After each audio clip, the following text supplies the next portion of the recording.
All right, good morning. Oh, I know. Yeah. Thank you for being here today. Welcome to Ohio University's Community Symposium on Opioid Interventions. My name's Tracy Plouck, and I'm an executive in residence here at the university. I'm glad you've chosen to join us today for an in-depth discussion of the opioid epidemic and the effects in southeastern Ohio, and really what is happening to move us forward as a community.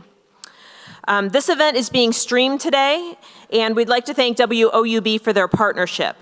A note for the speakers, because this is being streamed and because handheld mics don't work very well in that kind of circumstance, we would appreciate it if speakers would repeat questions that are posed. This is both in the plenary and in the breakouts. You should all have a program. Please note the following rooms for the breakout sessions. For the 10:45 a.m. breakouts, the clinical workforce expansion in Southeast Ohio will be held in room 145. That's out the door of the rotunda, straight down the hall, last door on the right. The trauma-informed care approaches in Southeast Ohio, also at 10:45, is going to be held in room 245, which the stairs and the elevator are immediately to the right as you exit the rotunda area here. Go up one level, which is the only level you can take, and go all the way down the hall, and it is room 245 above 145. For the 1 p.m. breakouts, we're using those same two rooms. Recovery housing is going to be here on the first floor in room 145, and building evidence-based prevention capacity in Southeast Ohio is going to be upstairs in room 245. There is signage, so if you have any question, look at the signs, or you can just ask someone. This program also contains information related to continuing education credits. At the sign-in this morning, you had the opportunity to indicate if you were seeking credits.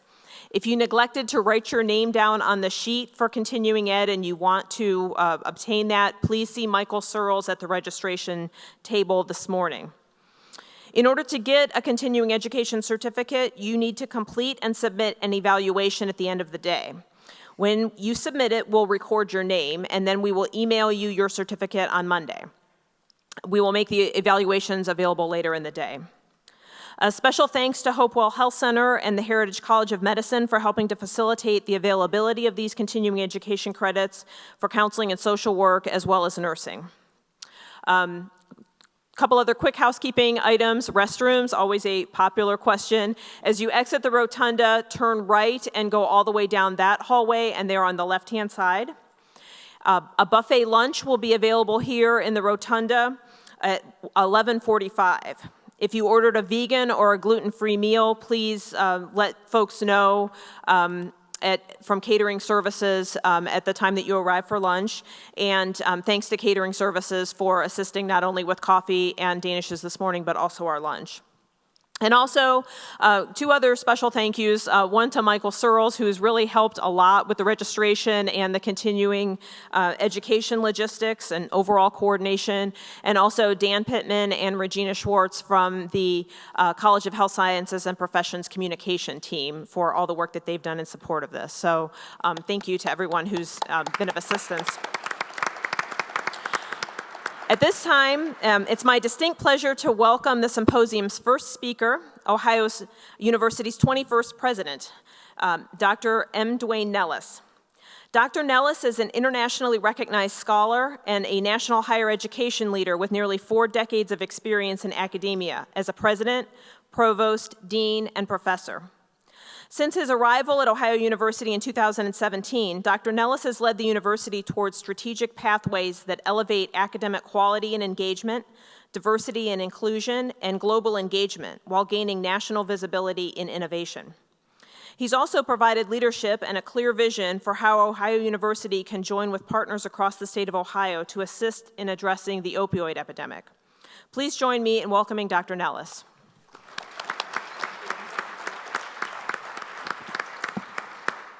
Well, thank you, Tracy, and welcome everyone to Ohio University. And those of you that work here, we appreciate you as well, of course, and we appreciate your focus today on this absolutely crucial topic. It is something that is permeating not only Ohio, but throughout our nation. and it's affecting not only those that are directly have an opioid issue, but also families, communities, regions, and really our nation as a whole. And I really appreciate your commitment to being here today, but also as you look in your brochure, there's a list of learning outcomes that are articulated there, so I hope you'll be contemplating them as we hear from different speakers related to this important symposium. And we appreciate, again, the actions that you all provide in support of individuals that have been affected by substance abuse disorders as they struggle through this, and we appreciate your commitment to that. I want to thank, though, not only Tracy Plouck, who deserves a special round of applause, I think, for all that she does. Thank you, Tracy. Tracy is a population health executive in residence with the College of Health Sciences and Professions and has served as the event's primary organizer. And again, I'm so grateful for all the wonderful work that she does. I also want to thank Dean Ken Johnson and Dean Randy Lighty for their leadership on the opioid task force that I put together about a year ago. And they came up with a series of important recommendations, including the need for this summit and ongoing efforts related to addressing the opioid issue. A recent Ohio University study revealed that more than 1 million years of life were lost in Ohio from overdose deaths. More than 1 million years, including the opioid issue. And that's between January 1st of 2009 and December 31st of 2018. This symposium represents a collection of passionate individuals, all of you, who are dedicated to finding solutions to the opioid epidemic here in Ohio, in communities, Ohio communities, and that one day hopefully will no longer suffer from the overdose-related tragedies. Community-based collaboration is a vital factor in our ability to address public health challenges, including addiction. It's all of us working collectively together. We can't solve this problem by the one-offs. We all have various specialties, but we all need to work collectively in an engaged way to solve this issue. And all of you are doing important work, and it's imperative that you continue to learn from each other. We're able to do so much more by working together and assisting one another as we move forward. And during this symposium, I hope that you're able to talk with community partners in order to strengthen connections and to make new connections as well as we look to the future. Again, I thank you so much for taking time to be here today and for your commitment to address this absolutely crucial issue affecting our region, our state, and our nation. And we're going to find solutions and answers, and we're going to do it together. Thank you very much.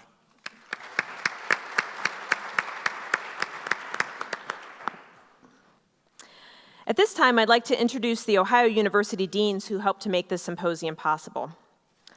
Kenneth Johnson, Chief Medical Affairs Officer of Ohio University and Executive Dean of the Ohio University Heritage College of Osteopathic Medicine, has extensive experience as a physician, teacher, and leader in national osteopathic medical education. He currently chairs the Ohio Council of Medical School Deans and completed a 3-year appointment as chair of the Commission on Osteopathic College Accreditation in July 2017. Additionally, Dr. Johnson is vice chair of the American Osteopathic Association Bureau of Osteopathic Graduate Medical Education Department. I feel like I need to take a breath there. Past president of the American Academy of Osteopathy, past chair and current member of the Association of American Colleges of Osteopathic Medicine Assembly of Presidents, and a member of the Blue Ribbon Commission for the Advancement of Osteopathic Medical Education. A 1992 graduate of the University of New England College of Osteopathic Medicine in Maine, and a fellow of the American Academy of Osteopathy, Dr. Johnson is certified by the American Osteopathic Board of Family Physicians and the American Osteopathic Board of I feel like I'm in church trying to say something from the book of Jeremiah right now. Can you just say NMM? NMM, medicine. He's held faculty positions at the University of Wyoming and Tufts University in Massachusetts and served as Associate Dean for Educational Programs, Vice Dean and Associate Professor of Family Medicine at his previous institution, the New England College of Osteopathic Medicine. Dr. Johnson is the previous Chief Medical Officer of Health Access Network in Lincoln, Maine, and a former faculty member and Director of Osteopathic Medical Education at the Eastern Maine Medical Center, Family Practice Residency. So we will welcome Dr. Johnson in just a moment, but I'd also like to introduce Dean Randy Lighty. Randy Lighty is Dean of the College of Health Sciences and Professions, where he's also a faculty member in the Department of Social and Public Health. As dean, he leads a college with over 9,000 students and nearly 200 faculty and staff employees. Under his leadership, the college has come to be defined by its focus on interprofessional education, outreach to underserved populations, collaborative problem solving, and attention to the global dimensions of health. Lighty also co-founded the Ohio Alliance for Innovation in Population Health, serves as a gubernatorial appointee to the Ohio Commission on Fatherhood, and represents Ohio University in numerous national and state organizations. So I'd like to welcome both deans to provide some welcoming remarks this morning.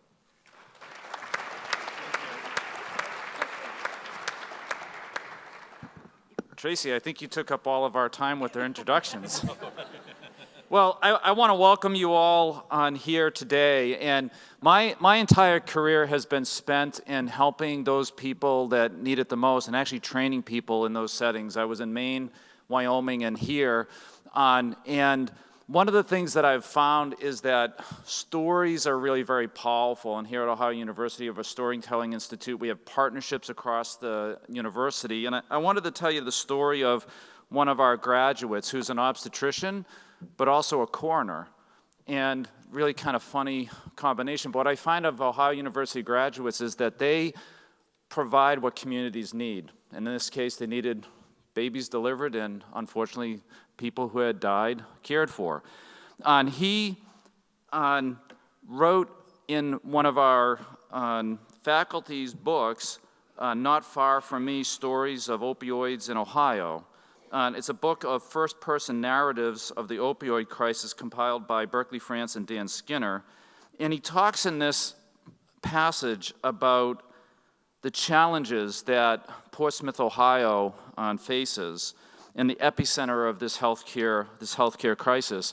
These stories are powerful to me. And a couple of his quotes, he says, "My primary job as coroner is to speak for the dead because they can't." But then he goes on to say, there's also reason for optimism because the challenges we face in Portsmouth, we are also now at the forefront of efforts to address these issues. Our hope is that other people can use what we've learned. Like Darren, I think that all of you are uniquely poised to help, and we are on the front lines. I am so happy that we have been able to come together across the university, but really kind of across our communities to try to help and impact this. And it's really through that shared learning, and I hope to learn a lot more today with each of you around what we can do to impact on this issue. President Nellis launched the Opioid Task Force in 2018, and it was composed of not only university faculty, staff, and administration, but community members. The goal of joining Ohio's public and private partners to collectively elevate the impact on the related opioid issues. And today's symposium is one step closer towards that. As co-chairs, Dr. Lighty and I really had our work cut out for us. It did feel a little bit like hunger or world peace, and it's a big issue. But we felt that we needed to take direct steps to impact it and do that together and not just do it internally here at the university. As we go down this path, it became clear that we had incredible allies, many of them in the room today with us, all making really incredible contributions. And I admire the work that you all do every day. We have our work cut out for us, but there has been substantive work going on in the community and at Ohio University, and President Nellis is a very goal-driven president and wanted to see action while we were working. So many initiatives launched as the task force was working, not just waiting for the recommendations that came out. In the end, we had 15 recommendations, and I'll summarize them in 3 broad categories: to convene thought leaders around the issues of the opioid abuse, prepare students and practitioners to address opioid abuse, and unite communities around shared experiences. I feel like today is one step closer towards aligning with that objective and convening thought leaders on here today. And I agree with Darren, our graduate on obstetrician and coroner. I believe there's a reason for optimism. By leveraging our collective experiences, we can save lives and have a real impact. Like Darren, I believe that others can and will use what we've learned today in our work together as we move forward to address this crisis. And I want to thank you for joining us, and I want to thank you for the work that you do every day to impact the lives of people that need it the most. So thank you for being here. Randy? So I'm Randy Lighty, Dean of the College of Health Sciences and Professions, and for those of you who know me, you'll find this hard to believe, but I am going to be brief in my remarks today. I just want to start by thanking all of you for your commitment to taking this issue on. You know, it's easy for people to put their heads in the sand and just look the other way, and I think the fact that we have a room full of people who've chosen not to do that is highly commendable. Tracy asked me also just to talk briefly about the work of the university and the work of the Ohio Alliance for Innovation and Population Health in what we're trying to do to work with you hand in hand to address this issue. You know, the Alliance was formed about 2 years ago with Ohio University and the University of Toledo coming together. It's now grown to over 30 partner organizations. That includes universities, public health departments, healthcare systems, managed care organizations, and behavioral mental health and social service agencies. And many of you in the room are affiliated with agencies that have joined us as members of the Alliance. It also includes over 40 Ohio University faculty across 6 colleges who have affiliated to some degree with the Alliance. And the reason it exists is to try to address the greatest health challenges we face in Ohio. And I can tell you, President Nellis has a strong commitment to making sure the university helps to address the greatest health challenges we have in Ohio. And I think most of you would agree that really opioid misuse represents perhaps the greatest of those challenges that we face today. And I'm just so proud that the university under President Nellis's leadership has really taken this on, and I feel like we've really tried to step up to address this. You know, through the work of people like Tracy or Rick Hodges or Orman Hall, all affiliated with the Alliance, or many other Ohio University faculty and staff. I don't know if you're aware of this, but Ohio University has helped to generate over $80 million of grants to come in to deal with the opioid issue in Ohio. That's money that's flowed to our region and our state through the hard work of a bunch of people here. And what I'm really proud of is we didn't do that to line our pockets. 95% of that money is flowing to partner organizations, people who are on the front lines fighting this battle. And I'm so happy that we can work with those partner organizations to bring resources to bear, not take resources away. And I think it's that collaboration that really is the key to success. None of us are going to deal with this problem alone. The fact that all of us can step up together, there's power and there's strength in numbers. You know, and I just want to say I'm so proud that I can consider myself a partner with many of you in the room to try to make a difference in Southeast Ohio. And I really look forward to years of continuing work together to address challenges like the one we're facing now. And I just want to thank you all for taking time to attend today and for your commitment to overcoming the scourge of opioid misuse that we're all facing in our communities. So thank you, and I'm sure we're going to have a wonderful day.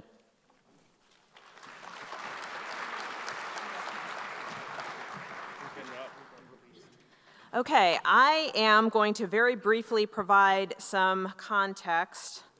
Someone left their glasses up here, not sure who. They all turned back.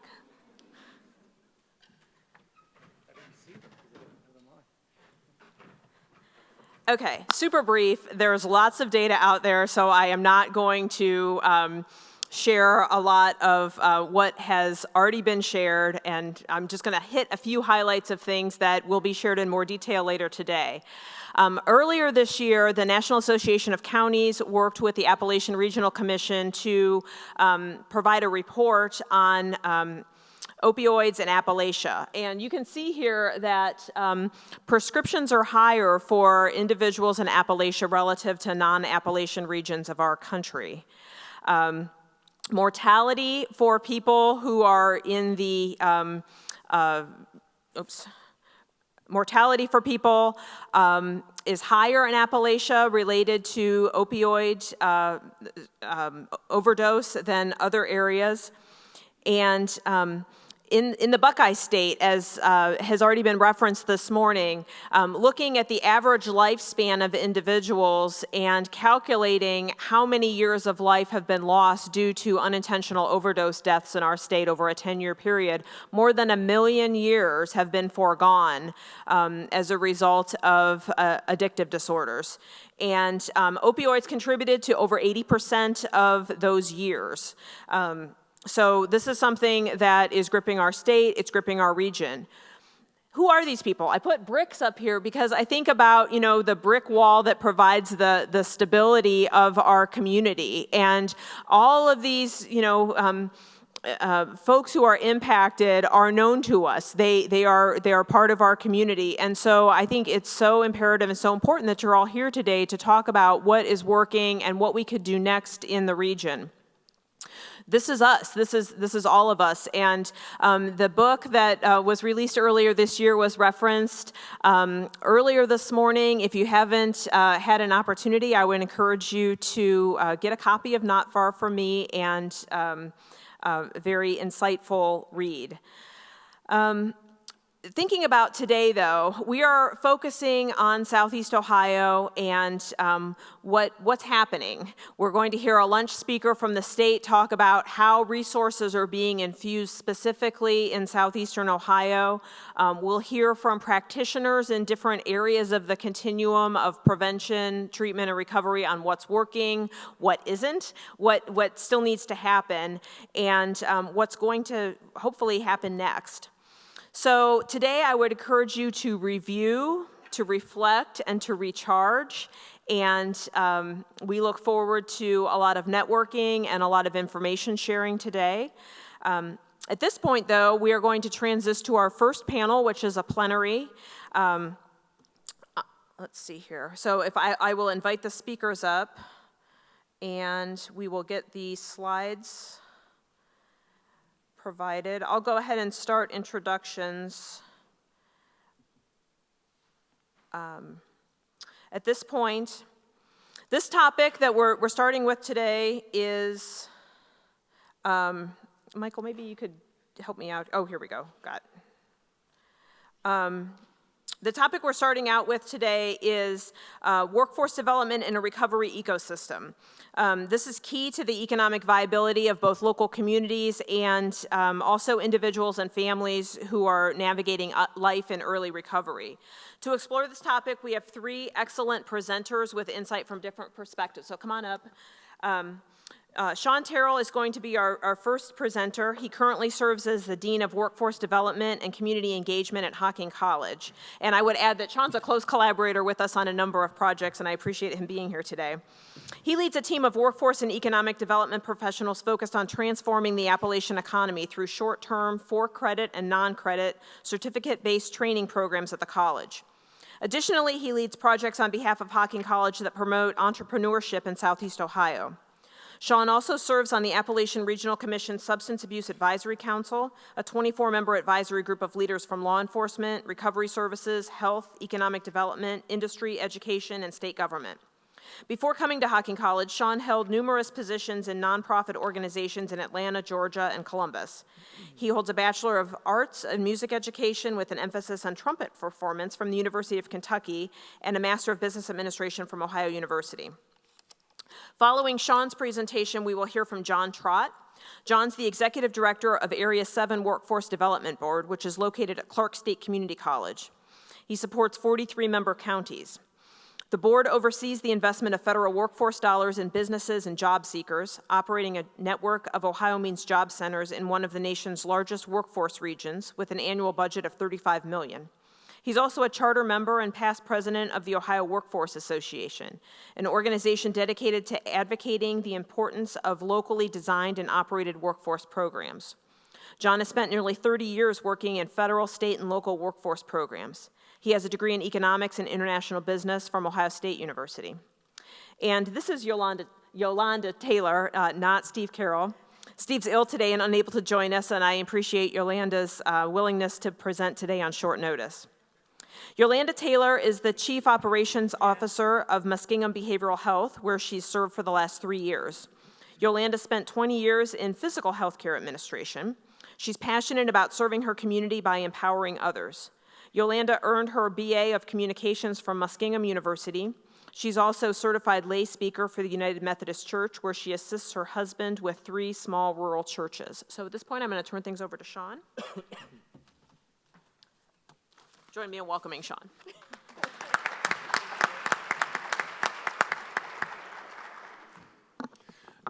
Good morning, everyone, and thank you, Tracy, for that great introduction. My name is Sean Terrell. I'm the Dean of Workforce Development at Hocking College. And as Tracy mentioned, I also serve as a representative of Ohio on the ARC Substance Abuse Council. I'm going to talk to you this morning about some projects that are ongoing here in Ohio, in Southeast Ohio, as well as I'm going to do a little bit of a deep dive into what the ARC Substance Abuse Council is, what are the results thus far of that council, that commission, and then I'm going to talk a little bit about Hocking College and where we see ourselves fitting into this recovery ecosystem. So Tracy mentioned some statistics this morning. Again, I'm not going to go over the statistics. You all know this. You all live in this world every day. We know we have a problem here, and we know that it's something that we have to address, and we will continue to address it aggressively. You know, when we think about education and education's place in the recovery ecosystem, this is not just a 2-year community college. This is not just a 4-year community college. It really is a concerted effort to figure out how we, as educators, are going to train people who are in recovery. At what point do we train people in recovery? What's the most effective use of education to reintegrate them back into being members of society? And we know that having a job, not just having a job, but having a meaningful job, is really the key to long-term recovery. It's the key to restoring hope. And so that really is the world that I live in. How do I support that? How do I create programs that not just will lead to a job, but will lead to a meaningful job, something that someone in recovery will be passionate about? They'll want to get up in the morning, they'll want to learn new skills, they'll want to go to work, and they'll want to continue with professional development, just like most of us do. That's what motors us through our day.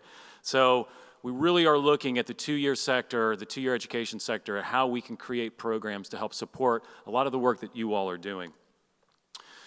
So in terms of the Appalachian Regional Commission, and I know you all are very familiar with this federal agency, we certainly have done a lot of work with the Appalachian Regional Commission, as OU continues to do a lot of work with ARC, to really get a handle on what's going on. The ARC held a series of listening sessions across Appalachia. Just a show of hands, how many of you all attended one of those listening sessions?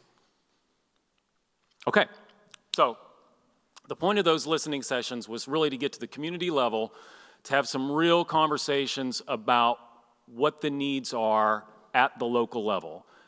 ARC is fantastic at convening groups of people, getting different sectors in a room, different people who have experienced challenges, different points of view, and really coming up with a viable solution. And so that's what they did.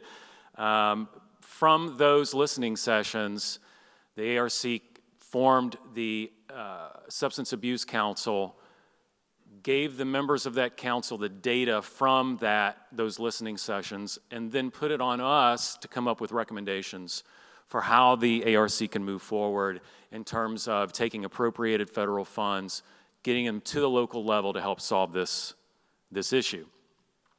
And so, as Tracy mentioned, this council really is made up of individuals from every part of the recovery ecosystem, because it's going to take a concerted effort.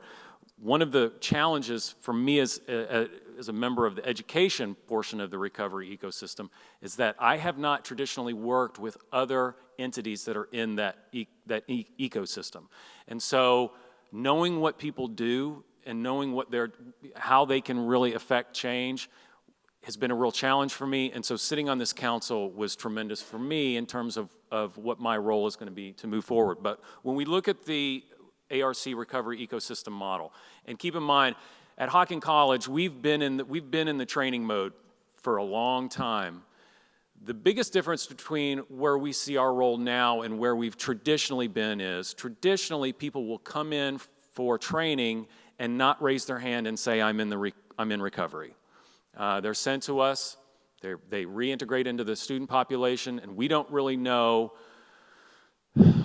their backstory. And so, looking at our fit, and not just the 2-year sector, again, this is 4-year as well, where our fit is in this recovery model, the recovery support services really are ongoing throughout this whole thing, and we're all invested in the total recovery support service. So you've got substance abuse treatment, you've got workforce training, and then you've got employment. That's kind of a step pattern there. You start with the abuse treatment, then you get into workforce training, and then you go into employment. But that recovery support service is continual throughout the entire time. So for us in education, it's important for us to be able to identify, not to label, not to stereotype, not to create a stigma, just for us to be able to identify additional resources that we can provide people who need those additional resources.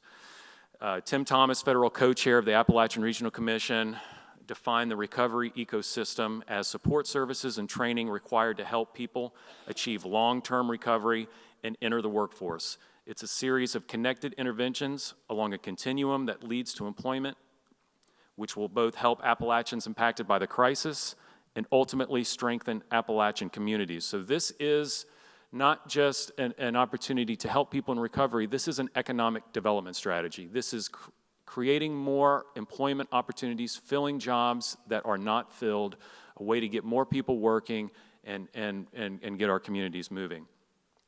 As a commission member, we sort of defined some very brief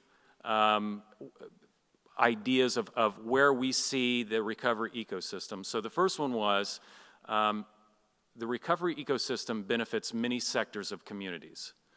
It's not just how can we train someone in recovery to be a welder or to be a CDL truck driver or something that requires a short amount of training. How do we create employment opportunities across multiple sectors? A successful recovery ecosystem will improve workforce participation and contribute to a more viable economy in the Appalachian region. Same kind of an idea. Local leaders are critical to the development and implementation of a recovery ecosystem that meets individual challenges but is scalable. There's a lot of great things going on in Appalachian communities, including this one, around this idea of a recovery ecosystem. Those ideas are scalable. So how do we engage local leaders to really get out and share the stories of the work that you all are doing and others are doing in Appalachia? The infrastructure should be carefully crafted, deliberately implemented, and consistently evaluated. Lessons should be shared and best practices should be developed. A long-term commitment by communities and employers to provide competitive compensation are critical. So we need these people to be to earn jobs that will get them out of the system, that will motivate them to get out of the system, right? These low-paying jobs, they're not a long-term solution to really moving people through the ecosystem, getting them that meaningful job, but also one that provides a living wage. And engaging shared experience of persons in recovery is critical.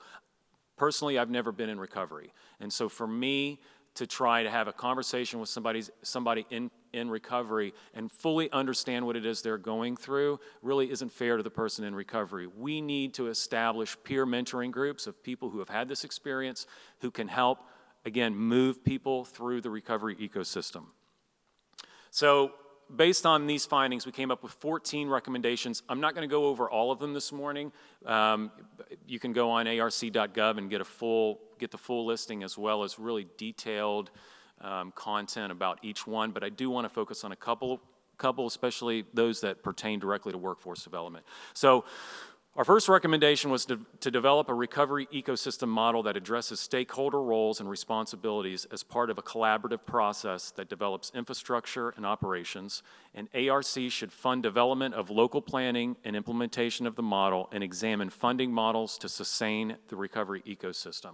Defining roles and responsibilities is critical. We have a number of projects going on here. Again, a lot of these projects have partners that I don't traditionally work with, and I don't really know exactly what they do on a daily basis. I don't have a full idea of the services they provide. So really defining roles and responsibilities for each member in the recovery ecosystem, and then appointing a leader, someone who's going to really lead the charge on this is really important. So that was our first recommendation. Another recommendation that I want to tell you about is number 7. Develop and disseminate a model individualized workforce training program and employment readiness assessment and evaluate process that helps persons in recovery secure gainful employment that is meaningful to the individual and allows them to support themselves financially. So we don't really have a really good assessment tool whereby someone in recovery can go in, they can be assessed in terms of their reading ability, their math ability, their skills beyond just the general education classroom.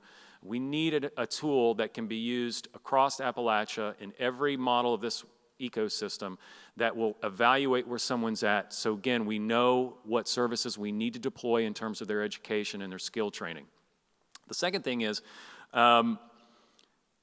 we need to make sure that, again, that conversation isn't just, here's a job opportunity for you, here's where you're going to go get trained, and here's what you're going to start out in terms of your starting wage. It needs to be, what are you interested in? What are you passionate about? What is meaningful to you? That meaningful employment perspective is going to be really important.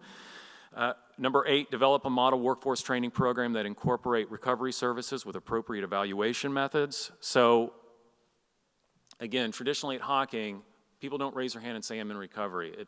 They go through recovery, or they go through the judicial system, and then they go into Hocking. We're trying to create a model here. The ARC is trying to incorporate a model that the recovery never ends, the recovery services never end, and workforce is really a part of the treatment that people will get. It's not at the end of treatment, it's going on while they're being treated.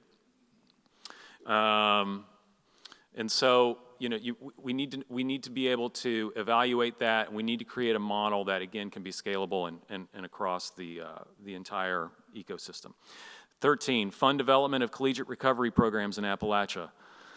We looked at a couple models of colleges and universities that have a place where people in recovery can go, where they feel safe, they feel nurtured, there's a support system there. It's actually a department in the school.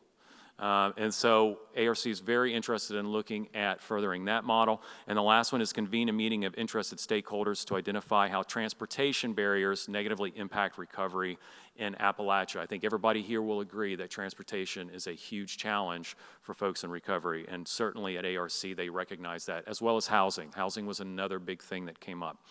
So specifically with Hocking College, and I'm going to run through these because I know I'm running out of time. About 3 years ago, Hocking College received a $2 million investment from the Appalachian Regional Commission to create short-term workforce development training programs. The college is a workforce development institute. That's what we do. Every program at the college is how do we get people through a 2-year associate degree program or a 1-year certificate program, get them out to work, or transfer them to a 4-year institution like Ohio University or Franklin University or any of the other state 4-year institutions. We didn't have a good catalog of certificate programs. Certificate programs whereby people could come in, get trained, and go get a job. So we got a $2 million investment from the Appalachian Regional Commission. We started 5 new programs: welding, CDL, automotive technologies, advanced energy, petroleum technologies. We partnered with a lot of other training institutions in Ohio. Again, not just to create something that is just central to Athens County or Nelsonville, but how can we affect the most people? How can we get the biggest bang for that investment dollar? That really gave birth to the School of Workforce Development. And that school, again, 3 years ago, funded the startup of that school. That school now oversees 15 academic programs at the college, both 2-year associate degrees all the way to a 5-week certificate program. Obviously, when we think of ourselves in the ecosystem, we want to provide training that fits within the confines, the hour confines of the treatment program. So you're looking at 300 to 500 clock hours where somebody can get a series of certificates that will make them job ready. I know we're all familiar, I hope we're all familiar with Hockin College. Hockin College enrolls about 3,500 students annually. We offer over 50 associate degree and certificate programs. We have dorms. Dorms could be critical to the housing aspect, the housing challenge in recovery. We have 3 campuses. We have 4 schools: arts, business, and science, natural resources, allied health and public safety, and workforce development.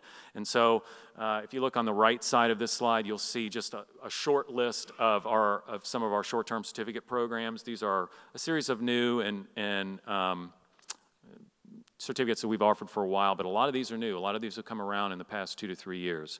So again, you know, we want to make sure that we can find training programs that are going to be meaningful for jobs that are going to be meaningful, but we also want to make sure they're done within a time period that is conducive to getting people through recovery and getting out and working again. Another big focus of ours is entrepreneurship. And so I think entrepreneurship is a big opportunity for people in recovery.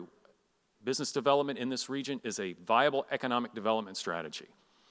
So how can we take people's ideas and their creativity and promote business growth in the region? And there's a number of partners who are here in the room who are also in the space, who are all working for us. Faith with the Voinovich School is a great partner. David Hansen in Somerset has been a great partner. A number of you, I'd love to say all your names, but Tracy's probably given me it's time to move on here.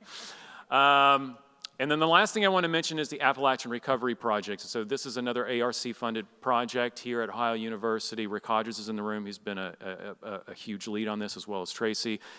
Dean Lighty has been a big partner in this. This is another way where workforce development is becoming front and center, training is becoming front and center to the recovery ecosystem model. We're looking forward to really diving in there and starting the programmatic aspects of that this year, and long-term really moving the needle for recovery in Southeast Ohio. My information's here. Please feel free to reach out to me. I'm looking forward to continuing to work with you all. Thank you so much for your time.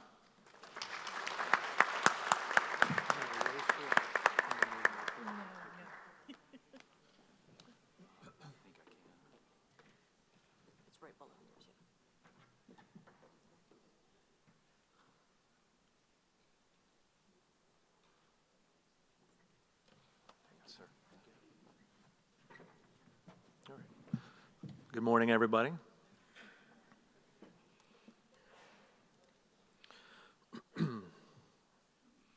So I want to, in classic presentation fashion, I want to tell you what I'm going to tell you, and I'm going to tell you, and I'll tell you what I told you. In terms of the deliverables for this session, I want to make sure that we talk about common barriers to employment for folks who are suffering from this disorder, promising approaches and benefits of employment. There's a well-known comedian who read War and Peace, and they asked him what it was about. He said it's about Russia. So I feel very much like I have a ton of information to share with you, and we're going to go so fast through it, there may be only a couple pieces that you pull out of it. that's fine. We have, you can always get a hold of Tracy to get a hold of any of us if you want to have a deeper dive. So let's jump into that if you don't mind. The first piece is a discussion about the public workforce system. Tracy shared that I am executive director of the Area 7 Workforce Board. There are 20 of them in Ohio. Those boards are business-led boards that oversee the expenditures, the investment of federal training dollars and other dollars in businesses and individuals. So let me do a quick check in the room. Have you heard of Ohio Means Jobs Centers? Oh, good, great. So often people haven't heard of that, and I'll say, do you remember the old unemployment office?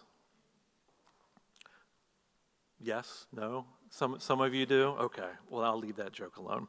So let's move on. The Ohio Means Jobs Center is funded primarily with federal training dollars, federal workforce money.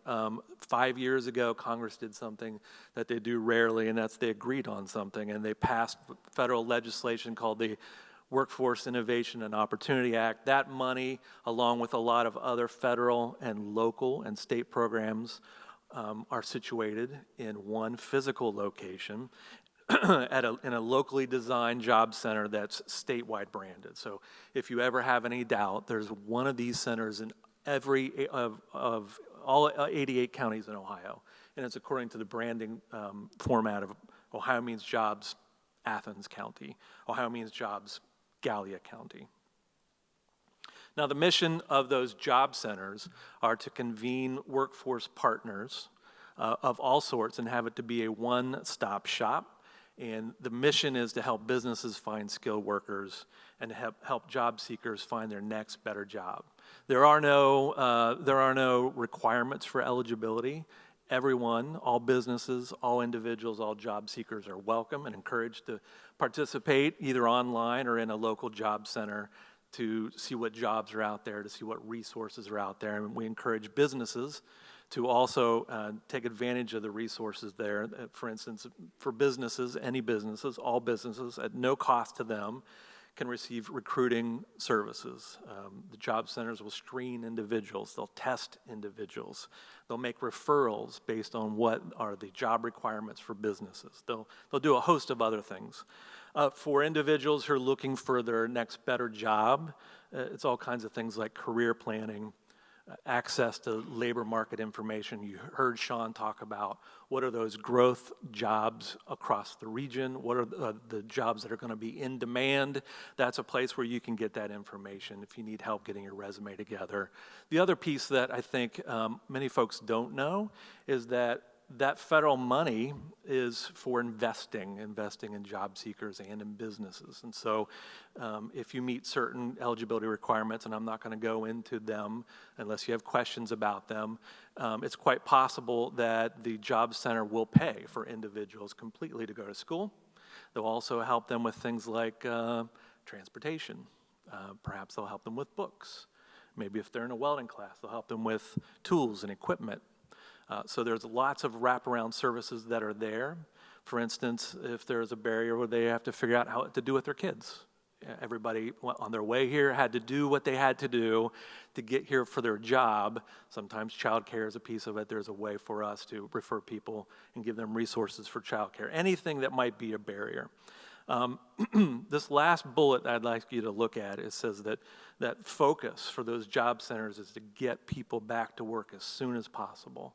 And in the last 10 years, I would say that focus has been, what can we do quickly, as quick as possible? What are the small things that we can do to address barriers, remove those pieces, and get people back to work as soon as possible? And usually it's been about 6 months or less if we could get someone into a credential program that Sean talked about in a very short amount of time that gives them a marketable skill and get them back to work as soon as possible. That's been a focus. Now I'm going to come back to that in a little bit. Common barriers to employment to individuals with substance use disorder or opioid use disorder. I'm going to talk first about what are common barriers to everyone, because I want to normalize what these things are. I want to normalize that everybody faces barriers to employment when they go through a dislocation. So unemployment's natural, It's part of everyone's career cycle. Moving from unemployment to reemployment is affected by the economy, the local economy, the national economy, what jobs are available in the community. What skill sets do you have or don't you have? Are they marketable right now? What are the local business needs? What are the regional business needs? You need to move to find where the jobs are. And then just life situations. So they're all very individual, and everyone faces them. In short, it's the identification of these barriers and addressing of them are what we try to do in a job center. It's what you do when you go through an unemployment. I'm going to go through some data that was gathered by the Ohio Department of Mental Health and Addiction Services. They have a unit that does substance abuse monitoring. They put regular reports out. When I was involved in an ARC discussion, we went through this data, and I think it's pretty interesting. They did a very targeted review a few years ago of people with substance use disorder, so it's not just opioids, it's all of them. And specifically, we're looking at what are the employment barriers that individuals who identify with this disorder, what are the kind of the earmarks? What are the descriptors? So this is very quickly is 914 individuals, 668 of them with substance use disorder, and about 250 other community professionals that provided input. So I think this is probably the most interesting table to look at. These are self-identified barriers to obtaining employment, and they're not in rank order. So some of them may be more prevalent than others. There's no way to see it on this table, but you can see what these individuals are citing as their biggest barriers to getting back to work: criminal history, having a criminal record. If you're going to work for many businesses in Ohio, they're going to do a criminal background check. Continued substance abuse. Most of the businesses in Ohio, about 85% of them, are going to drug test every applicant that comes in. Probation and treatment program requirements, meaning they have therapy they have to go to. How many businesses do you know of that would be flexible with a new employee coming in that says, hey, I have to leave a little early today because of this treatment program? So these are significant barriers. Gaps in employment history, that's probably something that just about every population would be experiencing. Lack of education, lack of transportation, I identified that before. Those are things that probably everybody in the community could experience as a barrier. Loss of government assistance, many of you have heard of the benefits cliff. As some people begin to earn more money, they start to lose some of their government benefits, including food stamps and health care. So sometimes it's not in the rational benefit of an individual to continue to make more money. It's a real barrier. So you can look through the rest of that list. I think they're very interesting. One of the things that I think is not there necessarily is a lack of job skills, because generally these folks have worked. Perhaps they have worked in a very high skill, high in demand occupation. Perhaps they're a certified nurse, perhaps they are a welder, perhaps whatever you can think of. So often they're not coming with no job skills or no job history. Types of employment services utilized, again, this is not in rank order: temporary employment services, job assistance programs, career fairs, hiring events.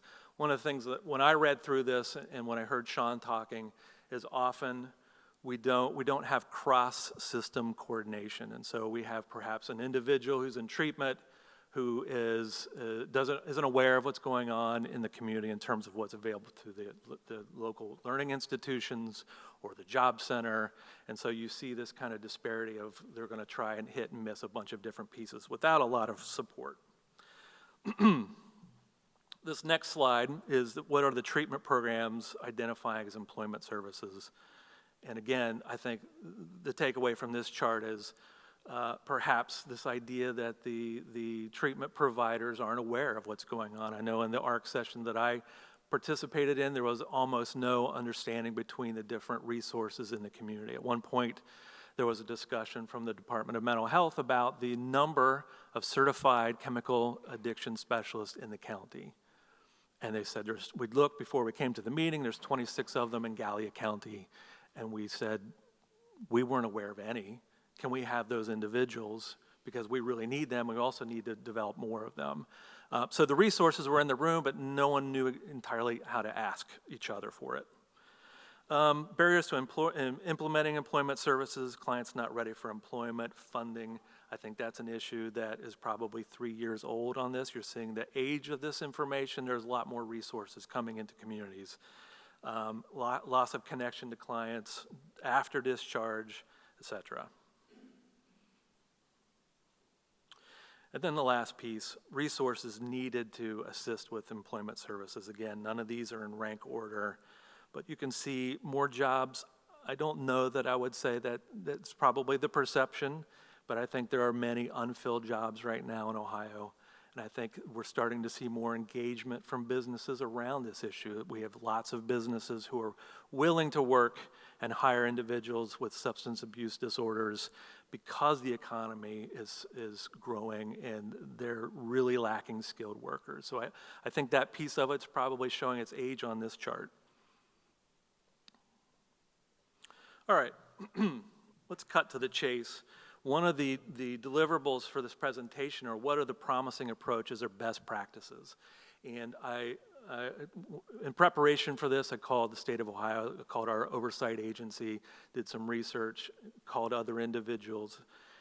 There are no evidence-based best practices in workforce to address the opioid crisis. There aren't. And I know that there are some promising practices. We're seeing some pockets of innovation, but none of that is evidence-based. It's in red here because I think it's important to acknowledge that we're making this up right now. We're trying to engage everyone. That's what this event is about today, to identify what are those best practices. Sean even talked about it as part of the ARCA goals. It's new territory for the public workforce system. Many of the resources needed are in the community, but they're not known, and I talked about that cross-system coordination. Now, let me talk about what's going on with those Ohio Mean Job Centers. This is a big shift in thinking to address this crisis, requires a large shift in thinking. So it's a long-term approach, and I'll remember when I talked about the 6-month interventions is what we're usually looking at. 6 months is really actually a little bit long.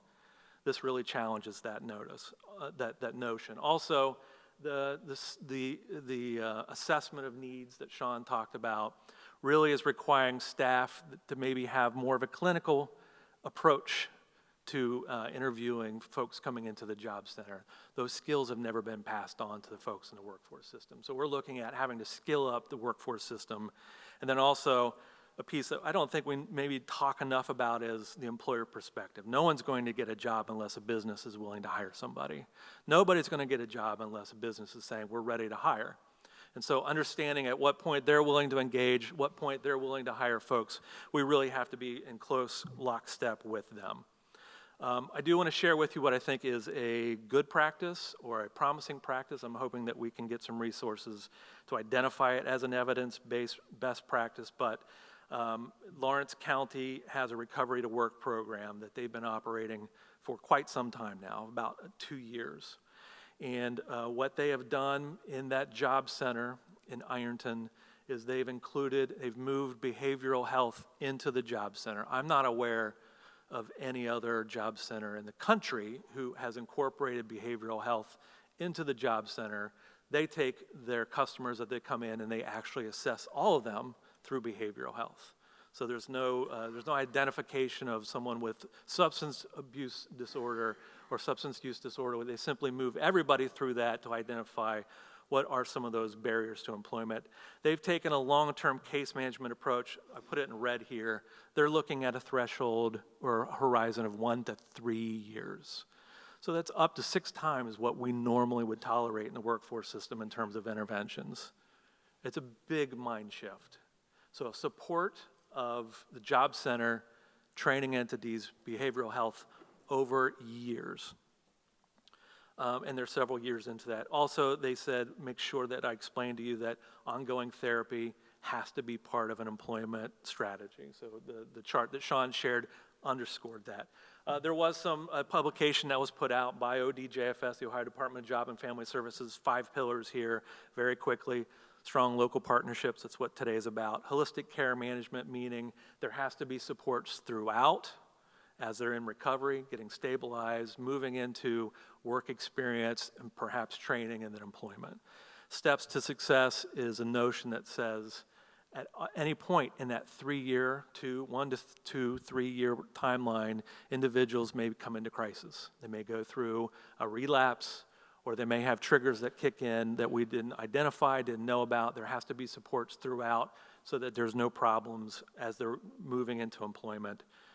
Recovery-friendly workplaces, again, that piece of how do we find which businesses are interested in hiring and how do we give them the skills on how to retain individuals with substance use disorder, and then knowledgeable staff. Here's some stats from them. I wanted to share that with you. They have, after 90 days, about 77% of them are still part of the program. They're still participating and doing well. 95% of the individuals in the program have children. 53% of them are maintaining custody of those children. We think that's good. 100% of them are maintaining group therapy or individual therapy or both throughout the process.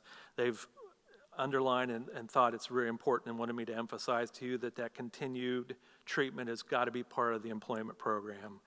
And the last piece is all participants were engaged in work by the third quarter of the first year. That engagement at work may not be in that final perfect job for them. It may be helping them learn how to work again, how to get a paycheck. In many cases, these individuals perhaps lost their bank account. They've lost their credit rating. And so simple things like getting a paycheck and depositing it requires assistance from the community.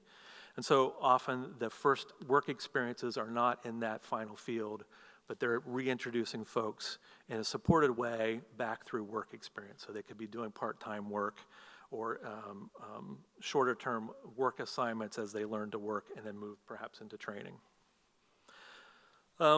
Very quickly, other initiatives being used across the state. We're seeing a lot of interest in businesses who are hiring individuals with substance use disorder. They're looking for assistance on how to retain these employees. So for instance, if there's a child care issue, if there's a relapse, if there are some kind of issues around the need for work equipment or tools, they're finding it valuable to either themselves invest in retention specialists or perhaps work with local community resources, whether it's a job center or mental health board, to help find people who can help them solve employee problems to keep them on the job.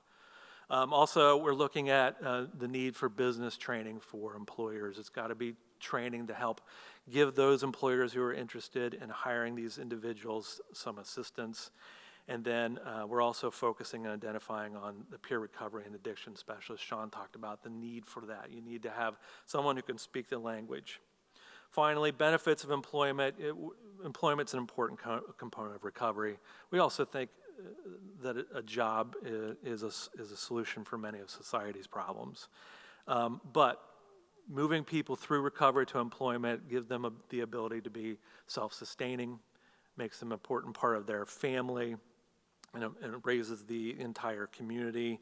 And then I think the tougher question often is, what are the upsides for a business to hire an individual with substance use disorder? I think it's pretty important for businesses can look at good employees that they have, that they may not be aware of their disorder while they're an employee. And perhaps there's an event that makes them aware of that. And we've seen businesses that said, we want to engage in this because we have an employee that we love, and we want to make sure he or she can move through this and stay on the job for us and for their family. So the other piece I think that's important is that if we put these support structures in place, these are going to be individuals who have a support structure around them so that when there are problems with staying on the job and staying productive, they've got a support system in place. And finally, one of the pieces from Lawrence County specifically that they said to share is that these are individuals often that see this as their last best opportunity. So they're focused. They're going to be more focused than someone, perhaps this is their first, second, or third job. These are individuals that see this as their last opportunity, and so they're going to be very dedicated. Really want to thank you for listening to me and inviting me.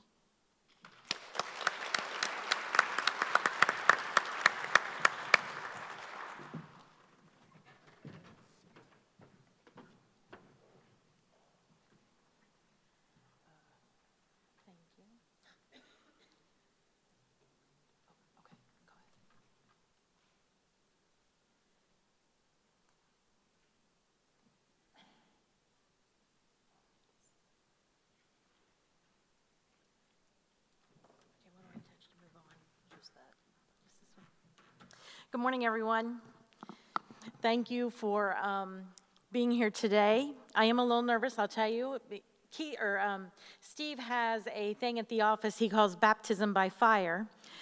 And yesterday afternoon at 1:15, he texted me and he said, "What are you doing tomorrow? ... And then he put baptism by fire. I was afraid to answer him, but I did. And I'm here with you this morning, and I hope that I can help bring together exactly what these two gentlemen touched on.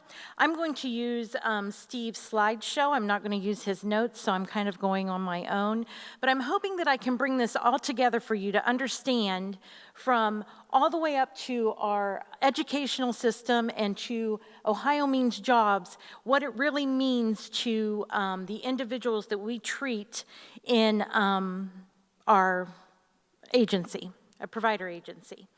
So with that being said, the challenges and opportunities that we look at, I'm going to start with two stories for you. Both are true stories, and I know both people.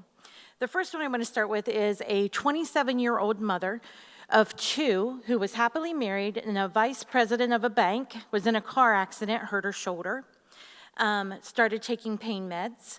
When she went back to work, she still needed those pain meds. The doctor let her stay on for a little bit longer and then completely stopped giving them to her. Her third day back to work, she was getting fidgety, and somebody else noticed. I'm not sure if it was, I can't remember if it was a client or somebody she worked with. And they said, "I have a friend who can help you with that." She spiraled down into losing her marriage, losing her job, losing her children, and being homeless within 3 years. She was homeless. She said her turning point was when she went to a shelter for food, and she was late, but the lady said to her, "Let me see if I have a can of Campbell's soup I can't warm up for you before I send you back out." And while the lady was warming up the soup, she thought to herself, "I used to be her. This is not where I'm supposed to be." And that was her turning point. My second story is Daniel. Daniel has been in treatment now for the third time, and he has never held a job. I'm not sure of Daniel's age, but I know he's well over 25. He's never held a job. I'm not sure anybody in his family has held a job, and he does not have a high school diploma. He's not really focused on what education can do for him. He's not really focused on anything in life except for finding the next thing, until his turning point of two friends of his dies in front of him. And he realizes, I need to make some changes. So he comes to the agency. These are two people. By the way, these are not at our agencies. These happened at elsewhere. But these two people come into our things, and then we're going to put them through treatment, and we're going to go say, the courts are going to say, or we're going to say, you need to find a job. And then you're going to go to an employer, and they're going to say, I need a job. And this is what the employer is going to be. You know, what can you do? Well, I don't have a high school diploma, and I'm in treatment. I don't have a car. I don't have an ID. I don't even know what my Social Security number is. How am I going to navigate a job? But here I am, because this is what they're telling me I have to do. So the challenges for the employer is the stigmas that are attached to being in addiction. A lot of employers don't even know what the word recovery means at this point. It is still new to them, especially in the Appalachian area. And if you are, I worked in physical health care, and I remember there were some days when I just wanted a warm body. Just somebody who could answer the telephone and maybe make an appointment. And as being an employer and engaging them with the stigma of, or the not stigma of what an addicted person that is in recovery can do and can offer, along with your employees that you have that have come through the system the right way. The other things that employers deal with is stereotyping. You know, we all, in our employments, and when you employ somebody, what's the first thing we talk about? What's going to be on your evaluation? So we are constantly evaluating people whether it be our peers, whether it be people below us, whether it be the people above us. And then we are also thinking about, what type of person do I need to be to better myself in this agency or in this job or in this profession? And a lot of this stuff that the employers don't understand because they've already stereotyped of what this type of person is going to be because of what the education we have not gotten across the boards to put these things together, to reach out and to, I call them warm handoffs. We need to not only educate the employers of our area, but also take the people that we are working with to meet them and be a barrier break down that barrier between them. I love this one, the fear of those people. I always laugh when I hear Al Roker in the morning say, "These are my people," and he's like, and I'm thinking, what in the world? And then it's funny because then immediately I got to, well, those people. Those people work at McDonald's. Those people don't have jobs. Those people don't understand. And then there's trust issues. If I do hire this person, are they going to do what they're supposed to do? Are they going to keep up with the company? I don't have time to babysit them. Are they going to be able to do what I really need them to do? Okay, so the challenges for the person who is in recovery. The stigma about employers. This would be Daniel. Daniel, he is like, I don't want people telling me what to do.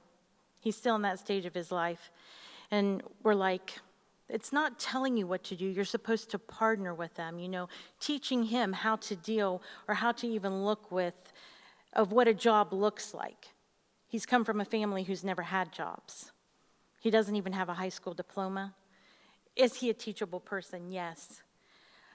Daniel, how I met Daniel was I was at an art show and I looked at a painting. And this painting was absolutely beautiful. And I can't draw a stick person. And this painting was absolutely beautiful. And he was standing there and I started talking to him about this painting.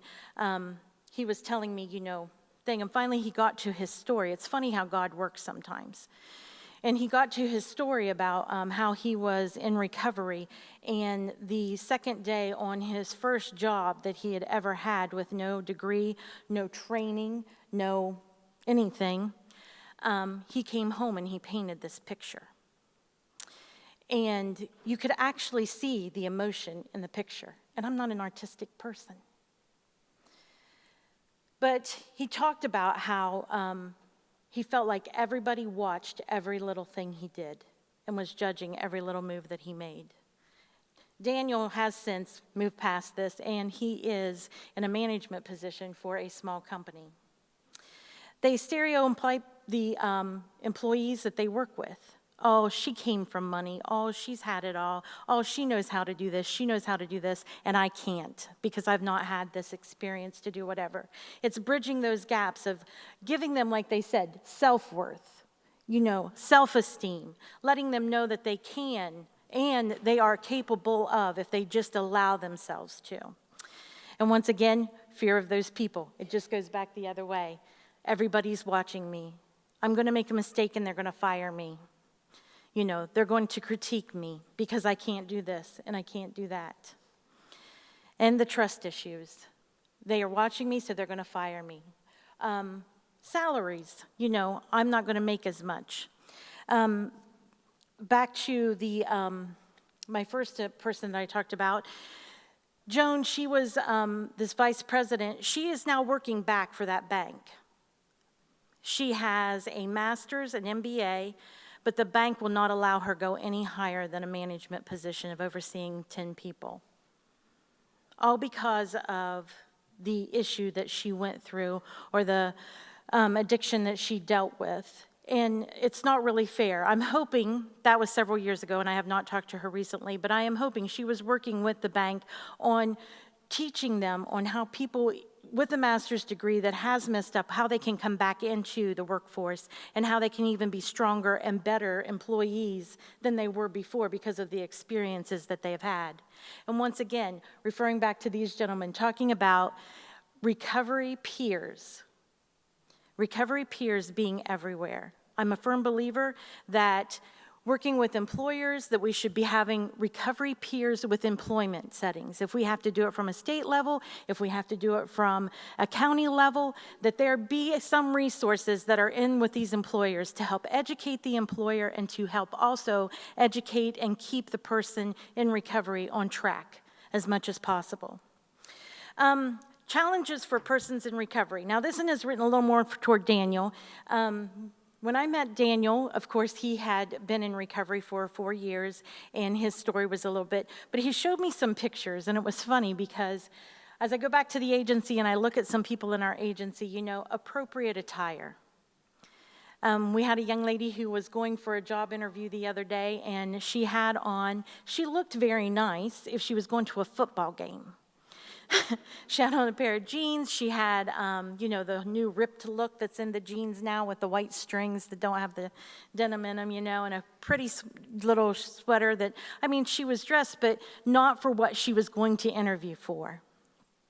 Alarm clock usage and establishing routines. I'm going to put these two together because somebody who has been in addiction all their life and they have come from a place where they've not had a job, they've really just gotten up whenever they want to, sort of like my teenage sons. They think, you know, noon is a good time to get up. We can start with lunch. Teaching them routines and establishing routines for them with time frames. They don't have a clock. They don't have a watch. I don't wear a watch purposely, but they have keeping appointments, just coming to their appointments sometime at the agencies are a thing for them. You know, having to call them 15 minutes before they're supposed to be there. Are you on your way? You know, when you have a job, your employer's not going to call you and say, are you on your way? You're going to be on time today? Those type of things. So it's teaching them, getting them back through the appropriate language. This is a big one with it seems like a lot of people in recovery. It's almost like learning in a whole new language again. And then if they are going to start a career, my son is a welder, they have a whole set of different language for welding of what different words mean. They have a whole different set. If you go into the medical field, there's a whole different set of language there also. But just in etiquette and just in being values and using those type of things and teaching them those language and teaching them accountability. If this is what you're supposed to do, this is how you're supposed to do it. And those aren't things that can be taught in an 8-week or 12-week session. Those are things that are continually has to be reassuring to them or reassured to them that this is happening and this is what you need to be doing, this is how you need to be doing it, and helping establish those routines. Opportunities for everyone. Okay. We are facing a shortage of workers, I said not only on the professional side, but also on the non-professional side.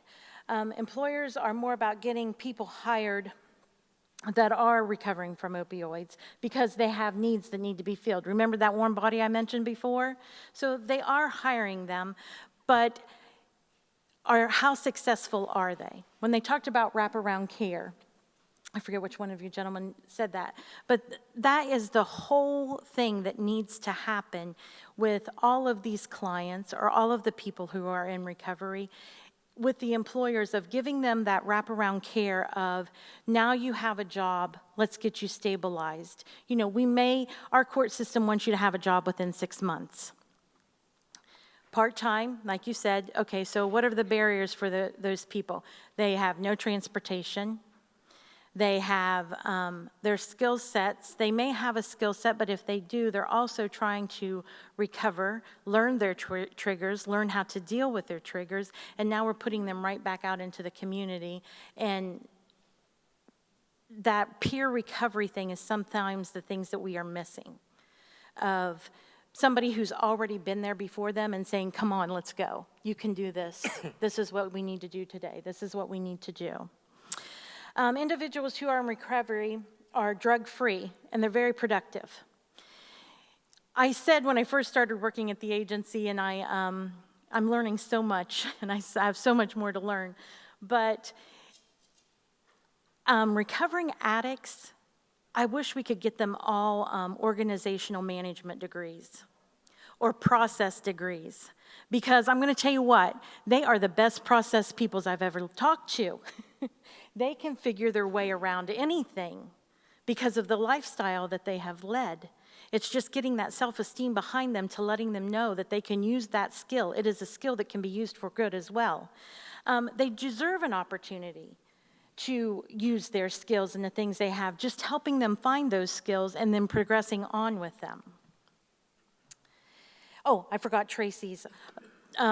She's the one who who made this quote. It says, individuals who are in recovery are drug-free. They are productive, determined employees, and they deserve the opportunity to work and support their families. So yesterday, when Steve was texting me, I said, okay, who did the quote on page 7? He didn't answer. I knew he was at the doctor. So I waited and gave him a couple more hours. I emailed him. I'm like, Steve, I've Googled the quote. There's nobody who did the quote on slide 7. And he goes, Tracy. So very much so. Very much so. Opportunities for everyone. We provide a drug-free workforce. Agencies. We have a clean state and trainable. The people who have come through recovery or in recovery have a clean slate. They should have everything wiped away. Some people lose their licensures. Some people have to, reestablish themselves with licensures and do those types of things. But once they have done everything they are supposed to do, we should teach the employer that the slate has been cleaned. For some, we need to look for creative jobs. No, you're good. What are they good at? Help them find that out. Recovery coaches can help with that. Counselors can help with that. Sometimes families can help with that. Sometimes other agencies, you guys have testing. I always loved it at school when we had to take the test and it told you what you would be most likely be. An accountant was for me. I can't balance the checkbook. But helping them find their skills and what they are good at. What are they passionate about? So many people who are in recovery end up coming back into the social side of helping other people through the system and work with your local job and family services. We, at our last staff meeting, had Ohio Means Jobs person come in, and she talked to all of the counselors and everybody and explained what it was like, what they could offer. And a lot of our counselors were like, so you can offer this to our clients without us making them go through a whole bunch of hoops. And she's like, well, they have to fill out some paperwork.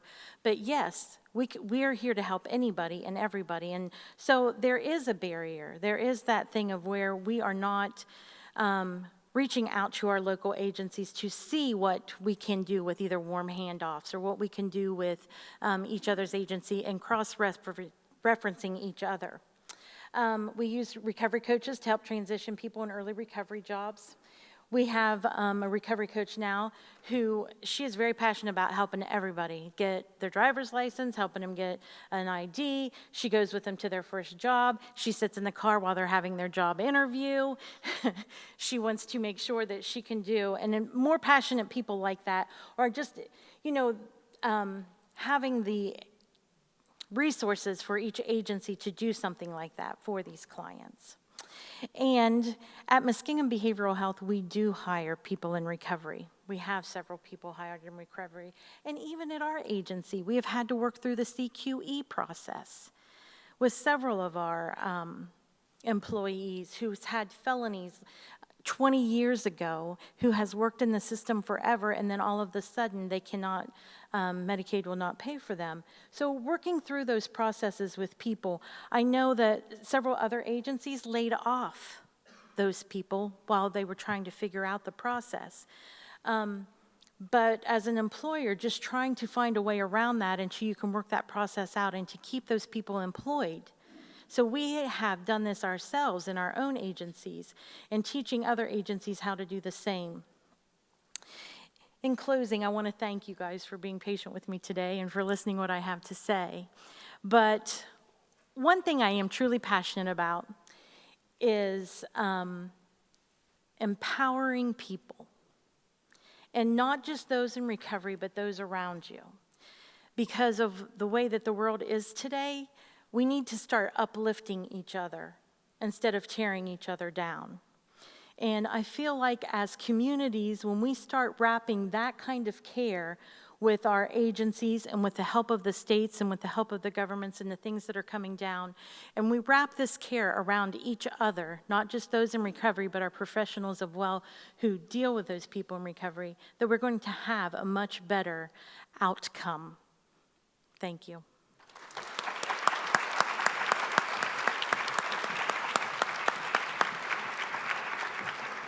Well, we have exhausted the time that we would have available for questions in this session, but I hope you track down the presenters individually to the extent that you have questions or follow-up. So let's take a moment and thank our entire panel this morning.